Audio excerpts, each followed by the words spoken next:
سيدنا ومولانا محمد الصلاة والسلام عليك يا سيدي يا رسول الله خذ بيدي قلت هيلتي يدركني يا حبيب الله فأعوذ بالله من الشيطان الرجيم بسم الله الرحمن الرحيم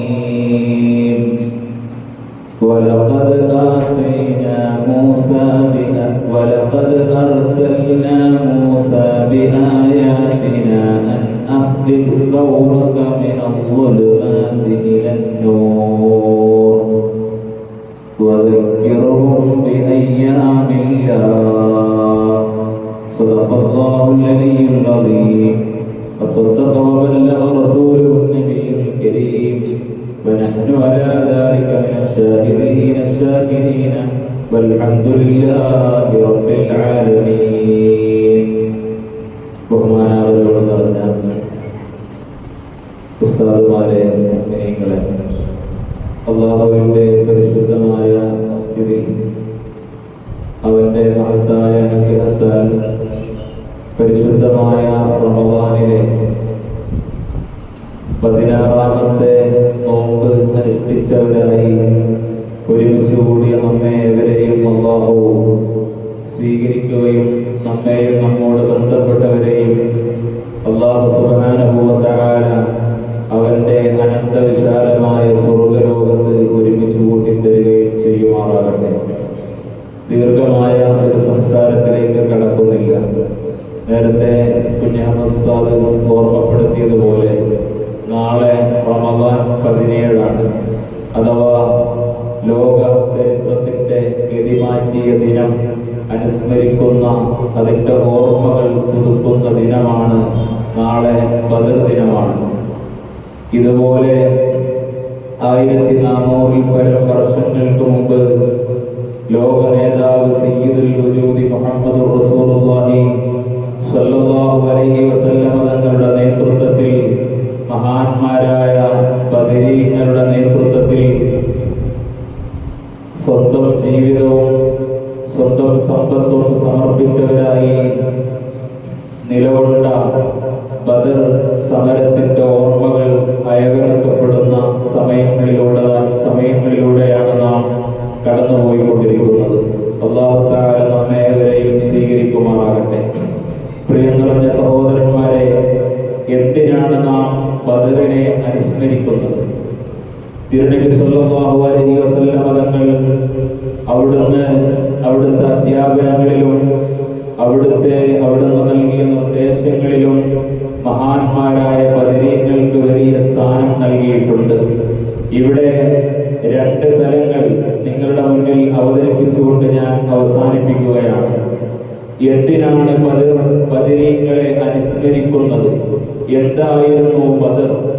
ബദർ സമരത്തിന്റെ വിവിധ ഘട്ടങ്ങളും ആ യുദ്ധത്തിന്റെ സമരത്തിന്റെ ഓർമ്മകളും പല സന്ദർഭങ്ങളിലായി ഒരുപക്ഷെ നാം കേട്ടവരാണ്, അയവിറക്കിയവരാണ്.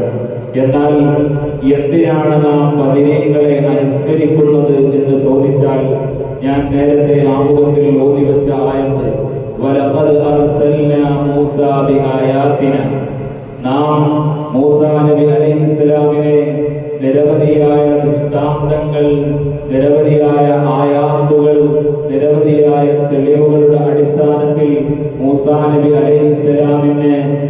നബിയെ നാം നിയോഗിച്ചു. എന്താണ് ആ നിയോഗത്തിന്റെ താല്പര്യം? ആ നിയോഗത്തിന്റെ ലക്ഷ്യം എന്താണ്? അൻ അഖ്രിജ് ഖൗമക മിനൽ ദുലുമാതി ഇലൻ നൂർ, തന്റെ ജനതയെ ഇരുട്ടിൽ നിന്നും വെളിച്ചത്തിലേക്ക് കൊണ്ടുപോവുക, ഇരുട്ടിൽ നിന്നും വെളിച്ചത്തിലേക്ക് അവരെ മാറ്റിയെടുക്കുക എന്ന ദൗത്യമാണ് മൂസാ അലൈഹിസ്സലാമിനെ അല്ലാഹു തആല നിശ്ചയിച്ചിട്ടുള്ളത്. ആ മൂസാ നബി അലൈഹിസ്സലാമിന്റെ ദൗത്യം പറഞ്ഞതിന് ശേഷം അതിനെ സ്വീകരിക്കേണ്ട വഴി എന്താണ് എന്ന് ഖുർആൻ പറയുന്നുണ്ട്. വദക്കിറുഹും ബിഅയ്യാമില്ലാഹ്, ഓ മൂസാ നബിയെ, അവരെ നിങ്ങൾ അല്ലാഹുവിന്റെ ദിനങ്ങളെ കുറിച്ച് അവരെ ഓർമ്മപ്പെടുത്തിക്കൊണ്ടേയിരിക്കുക. വദക്കിറുഹും ബിഅയ്യാമില്ലാഹ്, അവരെ ഓർമ്മപ്പെടുത്തിക്കൊണ്ടിരിക്കുക ബിഅയ്യാമില്ല, അല്ലാഹുവിന്റെ ദിനങ്ങളെ കുറിച്ച്. എന്താണ് അല്ലാഹുവിന്റെ ദിനങ്ങൾ? മഹാന്മാരായ മുഫസ്സിറുകൾ ധാരാളമായി എഴുതി വെക്കുന്നതായി കാണാൻ കഴിയും. അയ്യാമുല്ലാഹ് എന്നതിന്റെ താല്പര്യം പ്രധാനമായും രണ്ട് താല്പര്യങ്ങളാണ്.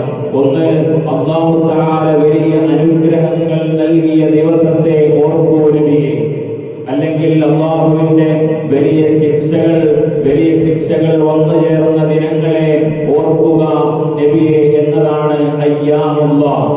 അഥവാ ഒരു ജനത ഇരുട്ടിൽ നിന്നും വെളിച്ചത്തിലേക്ക് കടക്കാൻ, ഒരു ജനത ദലാലത്തിൽ നിന്നും ഹിദായത്തിന്റെ മാർഗത്തിലേക്ക് അവർ കടന്നു വരാനുള്ള ഏറ്റവും പ്രധാനപ്പെട്ട കാര്യം എന്ന് പറയുന്നത് വദക്കിറുഹും ബിഅയ്യാമില്ലാഹ്. മഹാന്മാരായ മുൻഗാമികൾക്ക് അല്ലാഹുവിന്റെ വലിയ അനുഗ്രഹങ്ങൾ പാത്രീഭൂതരായ മഹാന്മാരുടെ ആ ദിനങ്ങളെ ഓർക്കുക എന്നതാണ് മുഅ്മിനീങ്ങൾ വെളിച്ചത്തിലേക്ക്, ഇരുട്ടിൽ നിന്നും വെളിച്ചത്തിലേക്ക് വരാനുള്ള വഴിയെന്ന് അല്ലാഹുവിന്റെ ഖുർആൻ നമ്മളോട് പറയുമ്പോൾ, പ്രിയം നിറഞ്ഞ സഹോദരന്മാരെ, എന്തിനാണ് നമ്മൾ എല്ലാ വർഷവും ബദരീങ്ങളുടെ ഓർമ്മകൾ പുതുക്കുന്നത് എന്ന് ചോദിച്ചാൽ അത് യൗമുൽ ഫുർഖാൻ, യൗമൽ തഖൽ ജംആനി, ശത്രുക്കളും സത്യവും അസത്യവും പോരാടി സത്യത്തിന് അനശ്വരമായ വിജയം സമ്മാനിച്ച യൗമുൽ ഫുർഖാൻ. സത്യവും അസത്യവും വേർതിരിഞ്ഞ ദിനമാണ് ബദർ ദിനം. അതുകൊണ്ട് ആ ബദറിന്റെ ഓർമ്മകളാണ് പ്രിയപ്പെട്ട മുഅ്മിനുകളെ നമ്മുടെ ഓരോരുത്തരുടെയും ഈമാനിന്റെ നവീകരണമാണ്. ഓരോ റമദാനിന്റെ 17ന്റെ അനുസ്മരണങ്ങളിലും കടന്നു പോകുന്നത്, നവീകരിക്കപ്പെടുന്നത്. അതുകൊണ്ട് മഹാന്മാരായ ബദരീങ്ങൾ എന്ന് പറയുന്നത് അല്ലാഹു സുബ്ഹാനഹു വ തആലക്ക് വേണമെങ്കിൽ ബദരീങ്ങളെ ഇറക്കാതെ തന്നെ ഈ ദീനിനെ സംരക്ഷിക്കാമായിരുന്നുവല്ലോ. അല്ലാഹുവിന് വേണമെങ്കിൽ മലായികത്തിനെ ഇറക്കാതെ തന്നെ ഈ ദീനിനെ സംരക്ഷിക്കാമായിരുന്നുവല്ലോ. പിന്നെ എന്തിനാണ് അല്ലാഹു സുബ്ഹാനഹു വ തആല ബദരീങ്ങളെ ഇറക്കിക്കൊണ്ട് 313 സ്വഹാബത്തിനെ ഈ ദീനിന്റെ സംരക്ഷണത്തിന് ഏൽപ്പിച്ചതെന്ന് ചോദിച്ചാൽ വജാദൂ ബിഅംവാലിഹിം വബഅൂ നുഫൂസഹും ലിദീനിൽ ഹുദാ ഫീ കുല്ലി മൗദിനി ഗസ്വതി. മഹാന്മാരായ സ്വഹാബത്തെ കിറാം അവർ ജാദൂ ബിഅംവാലിഹിം, അവരുടെ സമ്പത്ത് മുഴുവനും ഈ ദീനിനു വേണ്ടി സമർപ്പിച്ചവരാണ്. അവരുടെ സ്വന്തം ശരീരങ്ങൾ ഈ ദീനിനു വേണ്ടി, അല്ലാഹുവിന് വേണ്ടി സമർപ്പിച്ചവരാണ്. എന്തിനാണ് കൂട്ടുകാരെ ബദരീങ്ങളെ അല്ലാഹു നിശ്ചയിച്ചതെന്ന് ചോദിച്ചാൽ പിൽക്കാലത്ത് വരുന്ന മുഅ്മിനീങ്ങൾക്ക് മുഴുവനും അവലംബമാണ്. പിൽക്കാലത്തുള്ള മുഅ്മിനീങ്ങൾക്ക് മുഴുവനും ഒരു ദൃഷ്ടാന്തമായി, ഇതൊരു സംഘമായി, ഇതൊരു സാർത്ഥവാഹക സംഘമായി ഈ സംഘത്തെ അവലംബിച്ചുകൊണ്ട് പിൽക്കാലത്ത് വരുന്ന മുഅ്മിനീങ്ങൾ മുഴുവനും ജീവിച്ചു കൊള്ളട്ടെ. അവരുടെ ഓരോ ഇടപെടലുകളിലും മാതൃകതയുടെ ഉന്നതമായ മൂല്യങ്ങൾ പകർന്നു നൽകുന്ന മഹാന്മാരായ ബദരീങ്ങളെ അല്ലാഹു തആല നിശ്ചയിച്ചത് അസ്മാഉഹും കൽഫുൽ വറാ വസലാമത്തുൻ മിൻ കുല്ലി ദാഹിയത്തിൻ വമിമ്മാ യഖ്ദിറൂൻ. അവരുടെ പേര് ഉരുവിടുമ്പോഴേക്ക് വലിയ ഫതഹുകൾ നമുക്ക് ലഭിക്കുകയാണ്, വലിയ പോരാട്ടത്തിന്റെ പ്രതിഫലങ്ങൾ ലഭിക്കുകയാണ്, വലിയ വിജയങ്ങളുടെ അനുസ്യൂതം അവങ്കുരം നമ്മളിലേക്ക് കടന്നു വരികയാണ്. മഹാന്മാരായ ബദരീങ്ങളുടെ പേര് ഉച്ചരിക്കുമ്പോൾ തന്നെ മഹാന്മാരായ പിൽക്കാലത്ത് നമ്മുടെ മുൻഗാമികളായ ഇമാമിങ്ങൾ മുഴുവനും മഹാന്മാരായ ബദരീങ്ങളെ തവസ്സുൽ ചെയ്ത് ദുആ ചെയ്തവരാണ്, ബദരീയത്ത് എഴുതിയവരാണ്. അവരുടെ മദദ് ഫൈവാനുകൾ കരസ്ഥമാക്കാൻ വേണ്ടി ആഗ്രഹിച്ചവരാണ്. അതുകൊണ്ട് മുഅ്മിൻ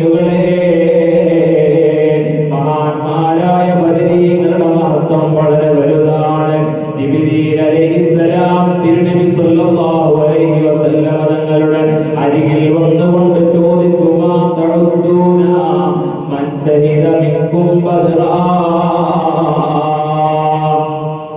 നിങ്ങളിൽ ബദർ സമരത്തിൽ പങ്കെടുത്ത സ്വഹാബാക്കൾ അവരെ എങ്ങനെയാണ് നബിയെ അങ്ങ് കാണുന്നത് എന്ന് ചോദിച്ചപ്പോ ലോക നേതാവ് സയ്യിദുനാ റസൂലുള്ളാഹി സ്വല്ലല്ലാഹു അലൈഹി വസല്ലം തങ്ങൾ പറഞ്ഞത് മിൻ അഫ്ളലിൽ മുസ്ലിമീൻ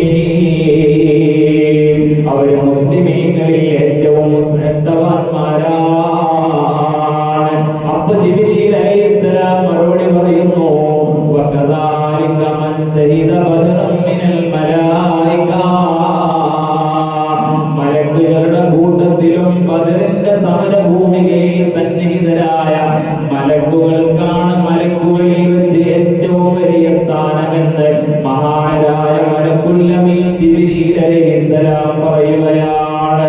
അതുകൊണ്ട് സഹോദരന്മാരെ, ബദരീങ്ങൾ എന്ന് പറയുന്നത് അത് യാദൃശ്ചികമായ ഒരു കഥാപാത്രങ്ങളല്ല, ചരിത്രത്തിന്റെ ഏതോ ദശാസന്ധിയിൽ എങ്ങനെയോ വന്ന ഒരു സാർത്ഥവാഹക സംഘമല്ല.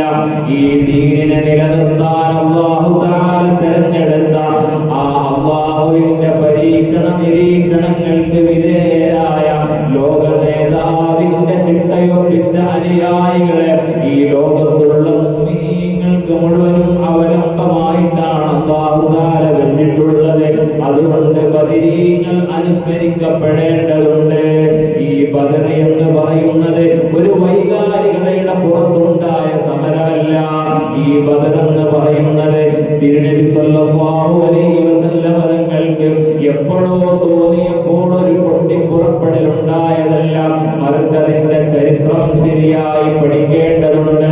മഹാനരായ മുഹമ്മദുർ റസൂലുള്ളാഹി സ്വല്ലല്ലാഹു അലൈഹി വസല്ലം തങ്ങൾ അവിടുന്ന് ഹിറാഇന്റെ ദിവ്യബോധനം കരസ്ഥമാക്കി പരസ്യ പ്രബോധനത്തിന്റെ ഘട്ടങ്ങളിലേക്ക് വന്നപ്പോൾ ആദ്യത്തെ 3 കൊല്ലം പ്രിയപ്പെട്ട സഹോദരന്മാരെ രഹസ്യമായ പ്രബോധനമാണ്.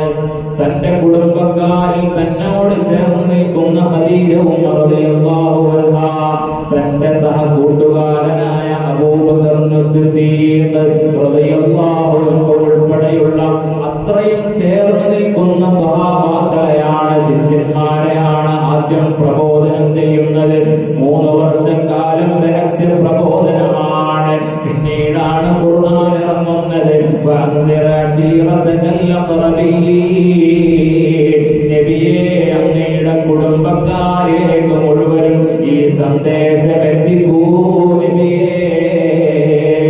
അപ്പോഴാണ് സഫാ കുന്നിന്റെ മുകളിൽ നബി സല്ലല്ലാഹു അലൈഹി വസല്ലം തങ്ങൾ കുടുംബക്കാരെ മുഴുവനും ഒരുമിച്ച് കൂട്ടിക്കൊണ്ട് ഇദാ വല്ലാഹു അല്ലാഹു ലാ ഇലാഹ ഇല്ലാഹു, ഈ ലോകത്തിനൊരു അധികാരിയുണ്ട്, ഈ ലോകത്തിനൊരു സൃഷ്ടാവുണ്ട്, അവനെയാണ് നിങ്ങൾ ആരാധിക്കേണ്ടത്. ഇന്നി റസൂലുള്ളാഹി ഇലൈക്കും ജമീആ, ഞാൻ നിങ്ങളിലേക്ക് മുഴുവനും വന്ന നബിയാണ്, അതുകൊണ്ട് നിങ്ങൾ എന്നെ വിശ്വസിക്കണം എന്ന് പറഞ്ഞുകൊണ്ടുള്ള മഹത്തായ പ്രഖ്യാപനം നടത്തിയപ്പോൾ അവിടെ ഒരുമിച്ച് കൂടിയ കുടുംബക്കാരിൽ ചില ദുഷ്ടരാകുള്ള അബൂലഹബിനെ പോലെയുള്ള ആളുകളെ നബി സല്ലല്ലാഹു അലൈഹി വസല്ലം തങ്ങളെ ധിക്കരിച്ചുകൊണ്ട് തബ്ബല്ലക യാ മുഹമ്മദ്, ഓ മുഹമ്മദേ നിനക്ക് നാശം, അലിഹാദാ ജഅൽത, ഇതിനു വേണ്ടിയാണോ നീ ഞങ്ങളെ ഒരുമിച്ച് കൂട്ടിയതെന്ന് പറയുന്നു. പിന്നീട് കാലങ്ങൾ മുന്നോട്ട് പോകുന്നു. അവിടുന്ന് മക്കയിലെ ഖുറൈശികൾ മുഴുവനും ബഹിഷ്കരണം ഏർപ്പെടുത്തുന്നു. 3 വർഷക്കാലം സയ്യിദ് അബീ ത്വാലിബ് നബി സല്ലല്ലാഹു അലൈഹി വസല്ലം തങ്ങളും മുഅ്മിനീങ്ങളും താമസിക്കുന്നു, പച്ചില മാത്രം ഭക്ഷിക്കുന്നു. അങ്ങനെ കഷ്ടതകളും പ്രതിസന്ധികളും അതിജീവിച്ചുകൊണ്ട് 3 വർഷക്കാലം ഒരു മലഞ്ചെരിവിൽ അവർ കഴിയുന്നു. എന്തിന്റെ പേരിലാണ് കൂട്ടുകാരെ? ഒരക്രമം നടത്തിയതിന്റെ പേരിലല്ലല്ലോ, ഒരു പിടിച്ചടക്കൽ നടത്തിയതിന്റെ പേരിലല്ലല്ലോ. നിങ്ങൾക്കൊരധികാരിയായ റബ്ബുണ്ടെന്ന ചിന്തയിലേക്ക് അവരോട് പ്രഖ്യാപിച്ചു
കാത്തിരിക്കുന്നത് സ്വർഗമാണേ. ബിലാൽ റളിയല്ലാഹു അൻഹുവിന്റെ കഥ നമ്മൾ അറിയും. അബ്ദുല്ലാഹ് ഇബ്നു മസ്ഊദ് റളിയല്ലാഹു അൻഹുവിന്റെ ചരിത്രം അറിയും. പിന്നീട് പ്രിയപ്പെട്ട സഹോദരന്മാരെ അവിടെ നിന്നോട്ട് നീങ്ങി